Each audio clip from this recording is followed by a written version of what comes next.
डाएटवर आहात आणि सोबत मस्त पौष्टिक, खमंग आणि चटपटीत असं काहीतरी खायचं असेल तर मग हे मूग डाळ आप्पे नक्की ट्राय करा.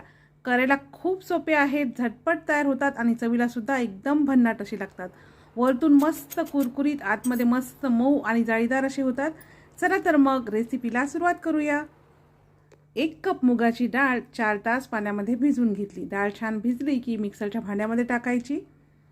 यामध्ये 1 चमचा जिरे, चवीनुसार मीठ, 1 चमचा भरून मस्त घट्ट फ्रेश दही घातलं आहे, 4 हिरवी मिरची, 1 इंच आल्याचा तुकडा, आवश्यकतेनुसार पाणी टाकायचं व मस्त बारीकसर अशी डाळ वाटून घ्यायची. या पद्धतीची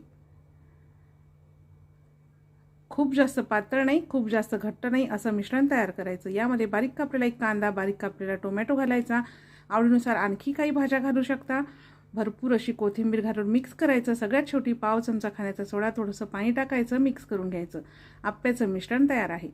आप्पे करण्यासाठी आप्पे पात्रामध्ये थोडं थोडं तेल किंवा तूप टाकायचं आहे आणि आप्प्याचं मिश्रण टाकायचं. सुरुवातीला बाजूच्या खाच्यामध्ये, नंतर मधातल्या खाच्यामध्ये टाकायचं. झाकण ठेवून मीडियम गॅसवर 3 ते 4 मिनिटे आप्पे शेकून घ्यायचे. मीडियम गॅसवरती 3 ते 4 मिनिटे आप्पे शेकून घेतले. बघू शकता आप्पे मस्त टम्म असे फुगले आहेत. उलटवून घ्यायचे. दुसऱ्या बाजूने झाकण न ठेवता 2 मिनिटे शेकून घ्यायचे. तर अशा छान छान रेसिपी पाहण्यासाठी सिंपल मेजवानी मराठीच्या पेजला नक्की फॉलो करा.